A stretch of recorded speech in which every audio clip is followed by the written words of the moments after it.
녹화 시작하도록 하겠습니다. 영림중학교 3학년 2학기 기말고사 대비 시험 범위 요약 정리하도록 하겠습니다. 그리고 다음 주 수요일 날 그 학교 수업할 때는 오늘 정리한 내용들을 여러분들이 노트 필기 하거나 스스로 확인하기, 스스로 정리하기, 스스로 점검하기를 다 한 거를 정리하셔서 한 것을 보여주셔서 노트 필기나 정리를 하셔도 상관없습니다. 정리하셔서 점검하면서 수행에 반영하도록 하겠습니다. 오늘 하는 내용을 잘 정리하셔서 여러분 선생님께 확인 받으시기 바랍니다. 자, 시험 범위 이제 정리하도록 하겠습니다. 자, 소단원별로 한 문제씩 나온다고 생각하시면 딱 15개 문제가 딱 나옵니다. 오늘 영상 여러 번 들으시고 시험 대비 준비 철저히 하시기 바랍니다. 자, 시작하도록 하겠습니다. 자, 첫 번째 소단원은 연주시차를 이용한 별의 거리입니다. 자, 두 지점, 이 눈이 보는 그 두 지점에 따라서 이 보이는 우체통이 다르게 보입니다. 위치가 달라져 보입니다. 이걸 시차라고 하고요. 지구에서 별을 관찰할 때는 지구 자체가 6개월 사이에서 이렇게 공전을 할 때 가장 멀리 있기 때문에 이 지구와 태양과 이 별이 이루는 각도, 6개월에 이루는 각도의 정확히 반절, 요 각도, 반절을 연주시차라고 합니다. 그리고 연주시차의 이 각도는 이렇게 0.2, 0.1 이렇게 초 단위로 합니다. 그래서 조금 더 멀리 있는 별이 이 각도가 훨씬 더 작아진다. 연주시차가 더 작아진다. 여러분들 책에 보시면 기본적인 어떤 단위가 있는데 1도, 이렇게 1도, 수학에서 얘기하는 360도 할 때 이 1도는 60분 이렇게 오른쪽 위에 점 하나를 찍으시고, 그리고 1분은 또한 60초라고 해서 오른쪽 뒤에 추로합니다. 그래서 1도는 3600초다. 그래서 1파섹이라고 하는 거리는 3.26강년이고 우리가 1초라고 하는 아주 작은 그 연주시차가 발생할 때 그걸 1파섹이라고 합니다. 그래서 여기 보시면 알겠지만 0.1초가 되면 10파섹, 조금 10배 더 멀어졌기 때문에 거리도 10배 멀어진다 해서 10파섹. 그리고 이렇게 만약에 파섹이 5파섹이면 조금 더 이 연주시차가 좀 더 커지죠. 가까운 별일수록 연주시차가 커진다. 그래서 이렇게 여기 지금 스스로 확인하기 문제 이렇게 이런 문제가 있으니까 여러분들이 스스로 확인하기 풀어주셔서 물체가 점점 멀어질수록 시차는 작아지는지 커지는지, 그리고 이 6개월 간격으로 하고 있는 2분의 1을 뭐라고 하는지, 이 정도는 최소한 기본적인 문제 풀어주시고 여기서 한 문제 나오시고요. 두 번째, 밝기에 관련된 별의 거리입니다. 스마트폰으로 조도 측정기 선생님이랑 같이 하는 방법 해서 했죠. 그래서 이 거리가 멀수록 별이 밝기가 낮아진다. 그래서 조도를 측정해봤고 별이 밝으면 조금 더 밝아집니다. 그래서 요거를 이제 별의 밝기를 보통 표현할 때 등급을 표시하는데 이렇게 숫자가 작을수록 밝은 별, 그리고 5등급, 4등급, 이 1등급 차이는 2.5배 정도의 차이가 납니다. 그래서 이 1등급 조금 더 밝은 1등급이랑 조금 더 맨눈으로 볼 때 좀 흐릿하게 보이는 살짝 흐릿한 별은 6등급, 이 5등급 차이가 약 100배 정도 차이 납니다. 3등급 차이는 2.5배 정도 차이고 5등급 차이는 100배 정도 차이 난다. 이걸 알아두시고, 거리가 만약에 10배 늘어나면 밝기는 100배 흐릿해진다, 어두워진다라고 생각하시면 됩니다. 거리가 만약에 10배 가까워졌다, 만약에 저 멀리 있던 별들이 거리가 10분의 1로 줄었다 그러면 10분의 1의 제곱배로 실제로 100배가 줄고 밝아지는 효과가 있습니다. 거리가 바뀌면 더 밝아진다고 해요. 항상 거리의 제곱으로 해서 멀어지면 더 어두워지고 가까워지면 제곱으로 해서 밝아집니다. 이걸 이제 고등학교 가면 이런 거리와 등급을 정확하게 이제 어떤 계산하는 방법을 배울 건데, 중학교 수준에서는 거리와 밝기는 제곱에 반비례한다. 이 정도만 알아두시면 되고, 1등급 차이가 약 2.5배, 그리고 5등급 차이가 보통 100배 차이 난다. 이 정도만 알아두시면 됩니다. 자, 그리고 거리가 이렇게 어떤 별들마다 거리가 이렇게 다 다르잖아요. 이 거리가 다 다르기 때문에 별들의 실제 밝기를 하기 위해선 일정한 어떤 기준 거리에서 밝기를 비교해야 됩니다. 그걸 보통 10파섹으로 둔다. 10파섹으로 둬서 이 10파섹이 있을 때, 그 별이 10파섹이 있을 때 어떤 별의 기준 등급이 있어서 그 등급을 절대 등급이라 한다. 절대 등급이 있고 눈으로 보여줄 때는 겉보기 등급이다. 여러분들 여기 지금 선생님이 여기 했던 1, 2, 3번은 스스로 확인하기의 문제거든요. 그래서 스스로 확인하기에서도 보시면 알겠지만 이렇게 겉보기 절대 등급이 주어지고, 이 등급 차이에 의해서 화색 가까운지 먼지, 그리고 이 차이를 이용해서 조금 더 먼 별인지 가까운 별인지 이런 것들에 관련된 내용이 이런 문제가 충분히 나올 수 있는 문제입니다. 자, 그리고 세 번째 단원. 색으로 비교되는 표면 온도입니다. 어떤 별의 색깔만 가져다가 별의 어떤 표면 온도를 알 수 있다. 그래서 과학자들이 이걸 가져다가 실제로 어떤 별에서 나오는 분광기라고 해서 별의 어떤 밝기를 이용해서 온도를 측정해 봤더니 가장 낮은 별 3000도 정도가 되면 표면 온도가 3000 정도가 된다. 그리고 파란색이면 조금 더 높은 온도가 돼서 한 2만에서 35,000 정도 된다. 이렇게 되는 거죠. 아마 태양 같은 경우는 약 6,000, 표면 온도가 한 6,000 정도 되니까 노란색입니다. 해가 뜰 때 보면 약간 노란색이다. 그래서 별의 표면 온도는 별의 어떤 표면 온도, 표면에 있는 온도, 속 온도가 아니고 여기 있는 어떤 표면 온도는 어떤 색깔로 구별지어진다. 고등학교 가시면 O형, B형, A형, F형 뭐 이런 거 다 외우셔야 되지만 중학교 수준에서는 점점 차가 어떤 조금 가장 그나마 온도가 낮은 별이 빨간색이고 조금 더 온도가 높아지면 노란색, 그리고 흰색, 그리고 파란색 이런 계열로 간다 정도만 알아두시면 될 것 같습니다. 자, 여러분들 스스로 확인하기 정리해 보시면 이렇게 연주시체 관련된 그림도 나와요. 그래서 조금 더 멀리 있는 이 Y라고 하는 별이 Y1, Y2 이렇게 조금밖에 차이가 안 난다. 근데 조금 더 이렇게 가까운 별, 지구랑 가까운 별은 이렇게 차이가 연주시체가 조금 더 많이 해서 별의 어떤 차이가 더 많이 움직이는 것처럼 보인다. 그래서 선생님 아까 했던 초 1초, 0.1초일 때 1파섹이라고 하는 것, 3.26강년 된다. 이 거리와 시차의 관계 이런 것들을 알아두시면 될 것 같아요. 여기 지금 스스로 정리하게 보면 절대 등급에 10파섹 거리에 있을 그리고 그런 10파섹보다 멀리 있는지 가까이 있느냐에 따라서 겉보기 등급이 크냐 절대 등급이 크냐. 그래서 겉보기 등급과 절대 등급의 차이를 이용해서 거리 차이를 등급을 반드시 알아두시기 바랍니다. 자, 그리고 별의 색깔과 표면 온도 관련돼서 적색, 황색, 백색, 청색 그래서 온도가 높아지는지 낮아지는지 이 온도와 계열 차이 정도를 알아두시기 바랍니다. 자, 이제 스스로 확인하기. 자, 네 번째. 자, 태양을 포함한 우리 은하라고 하는 곳은 태양계라고 하는 거는 태양 주변에 있는 어떤 행성들을 얘기하는데 이 태양이라고 하는 이런 빛나는 별들이 약 몇천억 개가 모여 있으면 이게 은하가 됩니다. 이게 우리 은하인데 우리 태양계가 속하는 은하인데 이 태양계가 속한 은하는 가운데가 약간 조금 더 밝고 약간 가운데가 이렇게 막대 모양입니다. 그래서 막대고 이렇게 나선으로 소용돌이 치고 있는 모양이기 때문에 이걸 나선이라고 합니다. 막대 나선 은하이고 위에서 봤을 때는 이렇게 가운데를 중심으로 해서 막대 모양과 이렇게 나선 은하가 있고 옆으로 봤을 때는 이렇게 약간 옆으로 뉘어 있다라고 보는 거죠. 그래서 은하도 보면 이런 태양계가 있고 여러 태양이 다 모여 있습니다. 그리고 태양과 태양 사이에서도 보면 별들이 모여 있는 것도 아주 특별만한 어떤 우주의 이온이나 원자나 이런 물질로 약간 그런 성운이라고 이제 다음 시간에 나올 그 다음 단원에 나오는데 그런 것들이 우리 은하는 약간 막대 나선호라고 지름은 약 10억 광년이다. 여기 보면 3만 파섹 여기 8,500 은하 중심의 한 3분의 1 가운데에서 조금 더 멀어졌으니까 중심에서는 한 3분의 2 정도 그 정도에 있다 정도만 알아두시면 될 것 같습니다.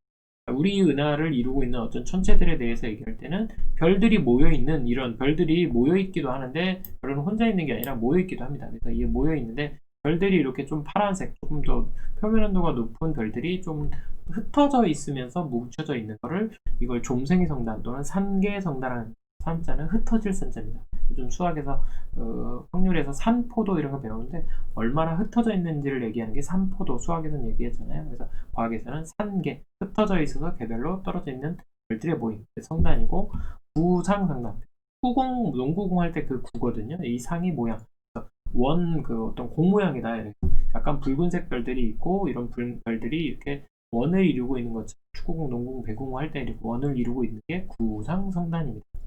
그리고 여기 보시면 별과 별 사이에서는 약간 티끌 같은 게 있는데 실제 여기 티끌이 뭐 먼지 수준이 아니고요. 원자랑 이온이나 이런 아주 작은 물질들이 많아서 멀리서 보면 구름이 껴 있는 것처럼 보인다. 그래서 이 구름이 너무 많아지면 우리도 보면 하늘에 구름이 워낙 많아지면 먹구름이 많아져서 햇빛을 가려버리잖아요. 이렇게 빛을 막아버리면 암흑성단 이 말머리라고 모양이 말머리 모양 같다 해서 말머리 성단에서 암흑성단이라고 합니다. 그리고 구름처럼 약간 끼어가지고 어떤 빛을 반사하는 경우도 있거든요. 구름의 끝부분이 어떤 빛에 의해서 햇빛에 의해서 이렇게 반짝거리는 부분이 있고 그런 것처럼 어떤 이 성운들이 어떤 빛을 밝은 천체의 빛을 반사해서 보일 경우도 있어서 이럴 경우는 반사성운. 그래서 어떤 이 성운이 전체적으로 푸른빛이 이렇게 뭔가 반사돼서 온 것처럼 보여서 이렇게 그럴 때는 반사성운. 자, 여기 방출성운은 뒤에 엄청나게 많은 그 어떤 별들, 밝은 천체들이 있어서 그 성운 자체가 빛을 내는 것처럼 보일 때가 있어요. 그럴 때는 방출성운. 옛날에는 저거 할 때 발광성운, 빛광차서 빛날광차, 방광성운이라는데 방출 그러면은 나갈 줄, 빛을 내보내는 데서 방출성운이라고 합니다. 이렇게 이제 방출성운도 있고. 자, 그래서 이렇게 별 사이에 파스나 티클이 있는 걸 뭐라고 하냐? 성운이라 한다. 네, 그리고 수십 개, 수만 개가 뭉쳐져 있는 어떤 성단, 흩어져 있는, 엉성하게 흩어져 있다. 이렇게 하면 흩어질 산지, 천개 성단 이런 것들 알아두시죠. 자, 그리고 세 번째 또 단원이 팽창하는 우주. 우주라고 하는 게 보면 그 은하들이 여러 개가 있는데 그 은하들 자체도 모여있는 게 은하단인데 은하 자체들도 보면 이렇게 점점 은하들 사이에서 점점 멀어지고 있더라. 어느 은하들은 점점 멀어지는 속도가 더 빨라지고 있더라. 그래서 이 책에서는 풍선 위에 점들이 있고 이 점들이 풍선이 커지면 커질수록 이 노란색 간의 거리가 은하들 간의 멀어진다는 걸 표현했습니다.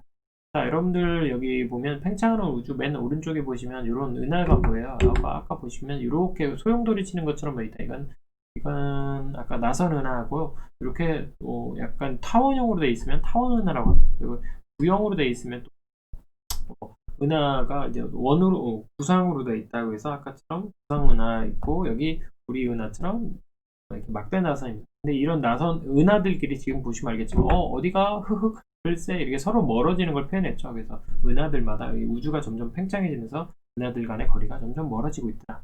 과학자들이 은하들이 실제로 보면 이렇게 풍선이라 이게 동그랗게 균일하게 멀어지고 있는 게 아니라 은하마다 조금씩 달라서 은하들이 어떤 중심이 없이 조금씩 멀어지는 속도가 조금씩 달라서 이렇게 실제로는 우주가 팽창하는 게 불규칙적이고 중심이 없는 모양이다 이렇게 생각하고 있습니다.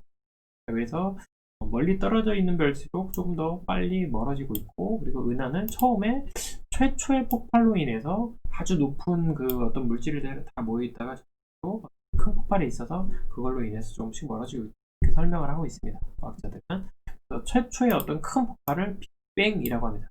아이돌 그룹 중에 옛날에 빅뱅이 있었어요. 그래서 그런 것들은 시사 상식에서 상식적으로 요즘에 많이 하고 있는 거니까 빅뱅 좀 알아두시면 좋겠습니다. 이렇게 그 스스로 하기는 오른쪽 버튼이 팽창하는 우주에는 중심이 없다라고 하는 정도는 알아두셨으면 좋겠습니다.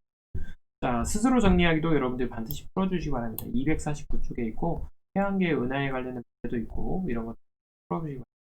자, 우주 탐사. 자, 우주 탐사가 좀 어떻게 보면 좀 쉬울 수도 있고 내용 자체는 워낙 많은데 사실 저는 간단하게 하고 싶습니다.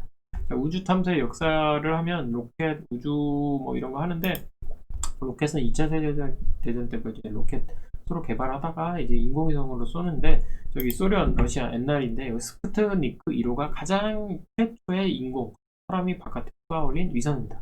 그리고 이제 그걸로 자극받아서 미국이 아폴로 11호를 위해서 탐사선까지 올렸죠. 11호라고 하는 건 뭐 엄청나게 많이 올려서 11호, 1호, 2호 사용하다가 막 사고도 많이 나고 그냥 달에 간 아폴로 15호 그리고 이제 지구에서 관찰할 때 우주를 관찰할 때 어떤 먼지나 그런 복권지들이 안 좋거나 뭐 구름이 있으면 잘 관찰 못하는데 아예 우주 바깥쪽에 만원경을 만들었습니다. 이게 최초의 허블 만원경. 근데 그 허블이라는 것도 과학자입니다. 아까 여기 그 팽창하는 우주를 관찰한 게 허블인데 그거에 관련된 이론을 얘기했는데 허블의 이름을 따서 허블 우주 만원경. 이제 다른 우주 만원경을 더 많이 만들기도 하고 이제 이게 연령이 다 돼가지고 본다고 하더라고요. 자, 그리고 여기 화성 탐사선, 여기 스피릿 이렇게 어떤 로봇을 만들어가지고 여러 행성들을 이제 탐구하고 싶어합니다. 특히나 이 화성은 우주 탐사의 핵심이라서 지구랑 비슷해가지고 탐사하려고 거주하려고 많이 하고 있습니다. 자, 21세기에서 어떤 우주 탐사가 뭘 이루었냐라고 생각한다면 여러분들이 지금 핸드폰 쓰고 위성방송 쓰고 GPS, 내비게이션 이런 게 다 GPS 시스템 때문에 인공위성이 있어서 가능한 거죠. 그리고 이 인공위성의 그 어떤 에너지를 공급하기 위해서 태양전지, 그래서 태양전지도 지금 많이 전기를 발생하기도 하죠. 여기 진공청소기, 어떤 공기를 이런 것도 보면 우주인이 똥 싸면 그 똥이 무중력에서 막 떠다니면 안 되니까 이런 진공청소기 같은 원리를 많이 이용했습니다. 그리고 여기 치아 교정기, 어떤 치아가 그 균열의 형태를 유지하고 있을 때 어떤 온도가 됐을 때 형상기하각금이라고 해서 특정한 온도가 되면 딱 어떤 형상을 딱 위치를 정확한 모양을 유지하고 있습니다. 딱 형태가 이런 것들을 이용해서 지금 치아 교정기도 하고 있고, 정수기 깨끗한 물을 만들기 위해서 우주인들도 깨끗하게 이제 뭔가 걸러내야 되고 뭐 이런 것들이 다 정수기도 그렇고 어떤 화재 경보기 어떤 가스나 이런 바로 뭐 불을 끄거나 이런 장치들이 다 필요했기 때문에 그런 것들로 인해서 지금 우주 탐사 때문에 우리 인류는 아주 수많은 혜택을 보고 있죠. 지금 로봇도 만들고 있고 저기 에어 쿠션 운동화 같은 경우는 여기 신발 밑창에 보면 충격 흡수하는 거 있는데 이런 탐사선을 떨어뜨릴 때 그 충격을 완화시켜주기 위해서 수많은 노력과 과학을 연구했던 게 발판이 돼서 이런 것들이 사실 인류에 영향을 많이 미치고 있죠. 자, 우주 탐사는 여러분들이 선생님이랑 같이 옛날에 우주 탐사에 대한 역사, 영화, 뭐 이런 것들, 뭐 최초의 뭐 동물 라이카 이런 것들을 여러분들이 한 건데 책에 있는 정도는 알아두고 뉴 호라이즌 호 같은 경우는 우주 탐사선이 나왔고 명왕성 촬영도 했고 그래서 뭐 가장 접근해서 뭐 명왕성에 가장 가까이 명왕성을 촬영해서 탐사선으로 기록됐다. 이거 말고도 뭐 보이저 1호, 보이저 2호 이런 것들이 있는데 수많은 어떤 탐사선들이 많았습니다.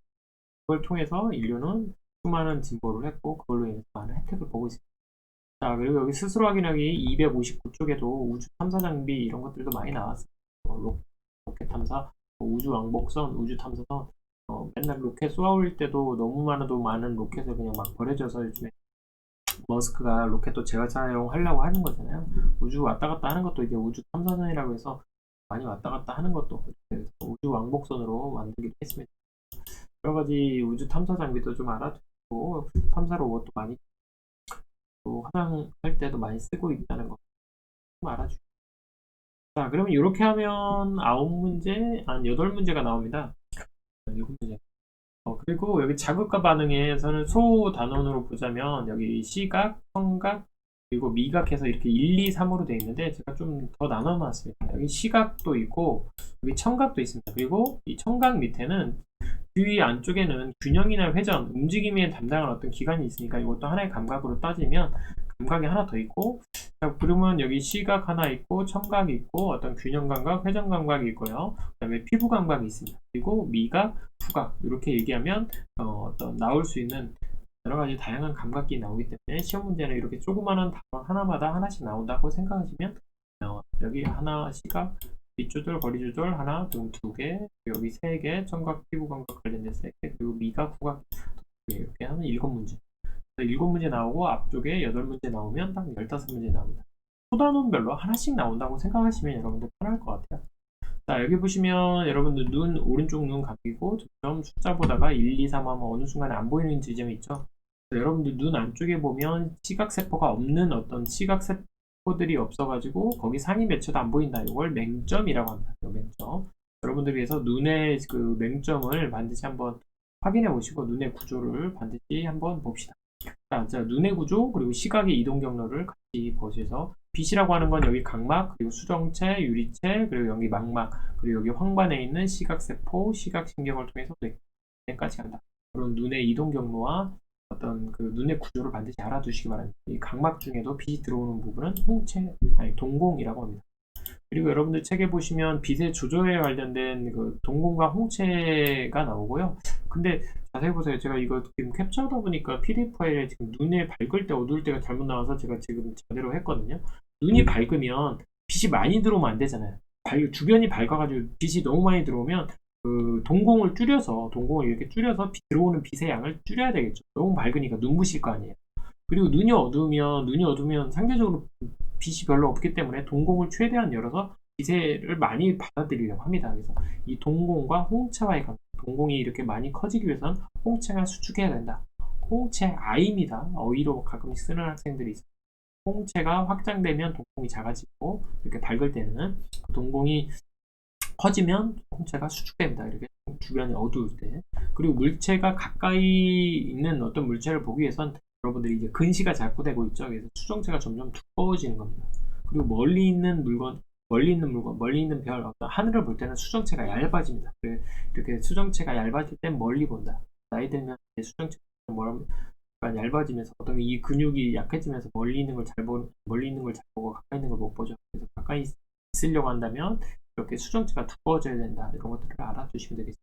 조절과 거리 조절, 수정체가 두꺼워지는지 가까워지는지, 공공이 커지는지 작아지는지, 이런 것들에 관련해서 반드시 알아두시기 바랍니다. 책에 혹시라도 여기 밝을 때 어두울 때 이 내용이 혹시라도 꼭 확인하시기 바랍니다. 처음에 보고 좀 놀랐거든요. 자, 스스로 확인하기. 여러분들 스스로 확인하고 보면 이렇게 빗자국이 각막, 수정체, 유리체, 망막, 가려 얼굴, 시각세포 이렇게 느는 거 나와요. 이런 어떤 유리체가 나올 수도 있고 수정체가 나올 수도 있고, 이런 주변이 어두운 때, 그리고 주변이 밝을 때, 그리고 멀리 볼 때, 가까이 볼 때, 이런 것들에 대해서 여러분들이 스스로 확인하기, 책에 있는 문제도 있고 주위에 점검하기, 그리고 또 확인하기, 정리하기, 점검하기가 있어요. 문제 나오는데 거기까지 반드시 풀어주시기 바랍니다. 자, 귀의 구조도 똑같이 어떤 귀의 구조나 소리의 자극 이런 경우도 반드시 알아두시기 바랍니다. 여러분들 책에 보면 여기 귀의 구멍 중에 고막의 진동을 통해서 달팽이관이 전달하는 것은 뭘까? 소리 정보죠. 이 소리 정보가 나중에 이제 청각신경으로 가는 거고, 이 귓속변은 소리를 증폭하는 역할이다. 이 귓바퀴는 소리를 모으는 역할이다. 이 방구리관은 회전을 담당하는 기관이다. 여기 전전기관 어떤 기울임이나 움직임, 그리고 멈춰있는 이런 균형에 관련된 게 이게 감각신경으로 가는 거죠. 그래서 귀라고 하는 거는 소리와 함께 균형에 관련된, 회전에 관련된 어떤 느낌이 같이 반영된다.